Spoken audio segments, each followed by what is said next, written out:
Eu vou colocar aqui um vídeo, nós já estamos nos encaminhando aí para a última parte da conversa com o Daniel. Eu vou colocar um vídeo aqui, gente, que tem um mês, mas vocês vão entender onde é que eu quero chegar com um vídeo que não é de hoje. Tem um mês, mas é importante que a gente veja esse vídeo para a nossa próxima pauta.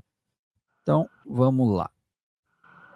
Estamos acompanhando a repercussão desse caso absurdo. Na petição do advogado José Francisco Abud, sugere que a juíza Helenice Rangel Gonzaga Martins, titular da terceira vara civil da comarca aqui de Campos dos Goytacazes, norte do estado, sofreu abusos quando criança e usou também termos que remetem a uma visão racista e também desumanizadora. Temos alguns trechos dessa petição que dizem, o primeiro diz: destoando da excelentíssima intendência de reprimidas, provavelmente resultantes causa e efeito de uma infância devassada por parentes próximos que perpetuam abusos mais do que comuns a primatas ou primitivos. Em outro trecho, ele estende a ofensa, os ataques a essa magistrada e diz: venham com a finalidade de evitar omissões fraudulentas tramadas em conluio com notório saber jurídico e seguidas de infundadas decisões prevaricadoras proferidas por bonecas administradas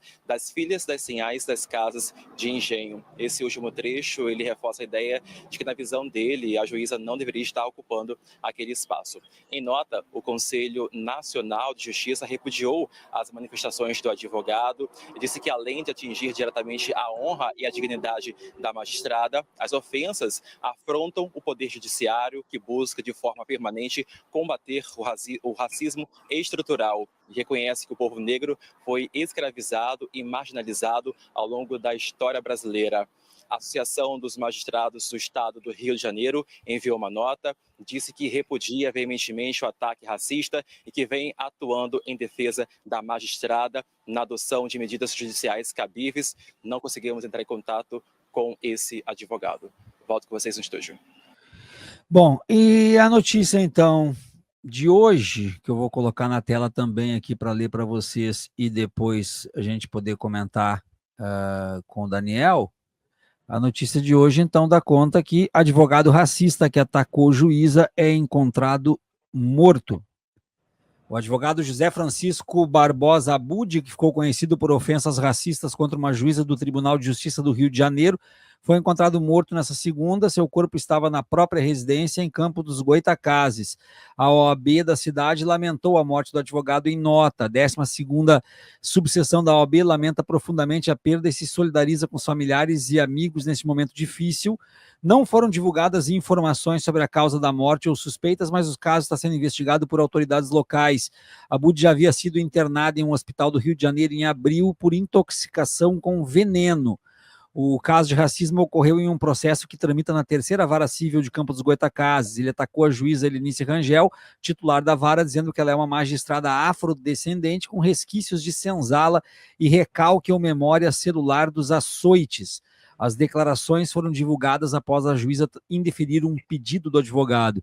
Em outro trecho da manifestação, Abud afirmou, citando determinações da magistrada, decisões prevaricadoras proferidas por bonecas admoestadas das filhas das sinhás das casas de engenho.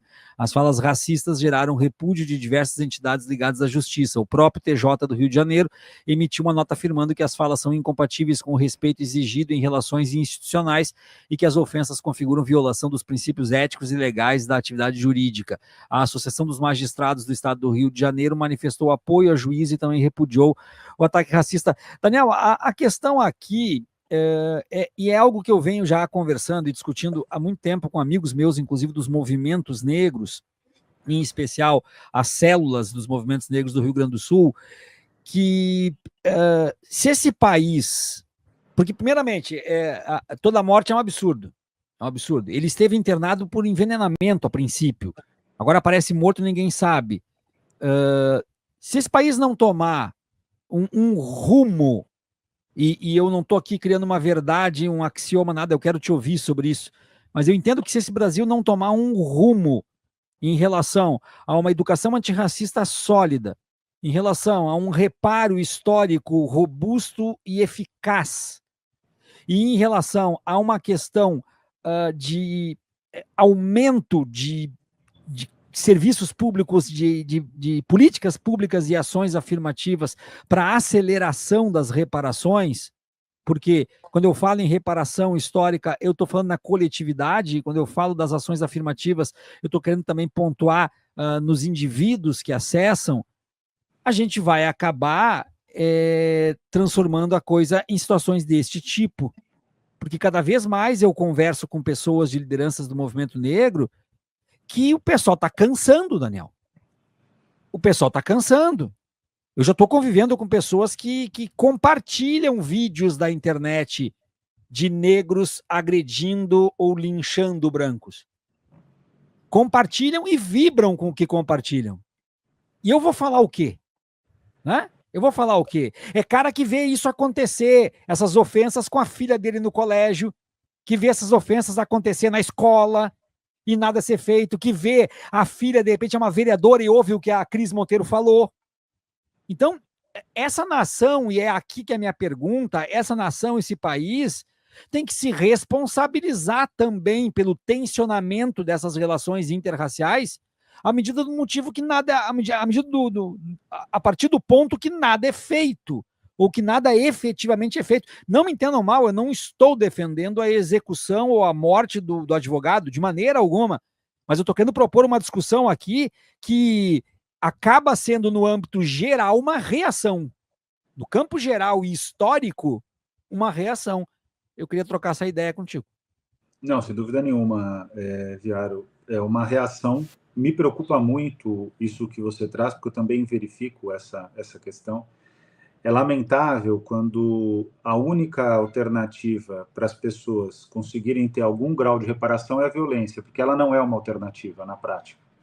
Se de fato a gente partir, por exemplo, para um caminho de fazer justiça com as próprias mãos, e eu compreendo as pessoas que se empolgam com esses vídeos, eu tenho amigos também que se empolgam, e familiares, inclusive, né? E o resultado disso, se esse for o caminho, é a barbárie completa. Então, o que precisa ser feito no Brasil imediatamente são esses caminhos que você trouxe. Por exemplo, o Brasil tem a Lei 10.639 de 2003. Nós estamos em 2025, ela nunca foi implementada como deveria, que é para colocar nos currículos a tradição, a história e a contribuição africana no Brasil. Depois nós tivemos a Lei 11.000. A Lei 11.000, ela é de 2008, se não me engano, que vai incluir também a questão indígena. E nada disso foi implementado. Na Faculdade de Educação da Universidade de São Paulo, nós estruturamos a formação de professores com base nessas leis. Só que chega nas escolas, os professores não têm distribuição de carga didática para poder dar conta dessas leis. E esse é um caso. Para além disso, esse tipo de violência que o advogado cometeu contra a juíza já tinha que ter sido penalizado. É inaceitável essa demora. E vou dizer para você com todas as letras, né? O Brasil, ele age de maneira mais incisiva nos casos de racismo no futebol, quando nós somos ofendidos pelos nossos co-irmãos, adversários, né, futebolisticamente falando, torcidas adversárias de clubes que vêm jogar no Brasil, ou quando o Brasil vai jogar fora do Paraguai, da Argentina, do Uruguai, do Peru, praticamente todo o continente sul-americano, a gente age muito rápido e cobra muito da Conmebol, com razão, mas eu não vejo a mesma aceleração em questões que são também extremamente sérias. O caso da juíza é mais sério ainda, e que aí é a letargia que é a marca. Ou seja, a gente também também é racismo o fato de que a gente se acostuma com o absurdo do que ocorre aqui dentro do Brasil. Aham. Mas não admite, com razão, e não tem que admitir mesmo, o que ocorre fora, ou quando estrangeiros agem em relação a nós.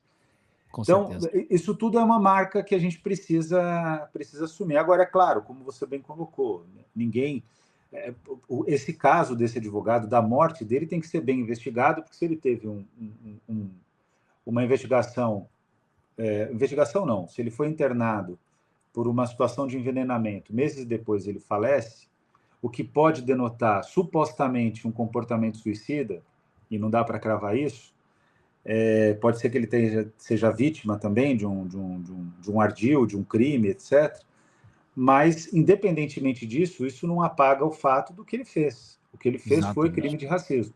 E esse ponto precisa ser colocado. E veja, eu não estou aqui defendendo uma justiça persecutória, eu estou só defendendo a justiça.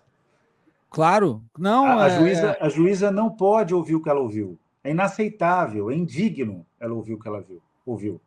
É indigno na posição dela, de ser uma juíza, de ter lutado tanto para ser juíza, provavelmente. Eu tenho certeza que ela lutou. Sim, sim. Ela ter que, depois de tanto suor, ela ter que ouvir esse tipo de absurdo. Então, quer dizer, por que demorou? Por que demora tanto? Qual que é a questão? Qual que é a proteção institucional que existe para esse tipo de comportamento? Eu acho que essas são perguntas que precisam ser respondidas, né?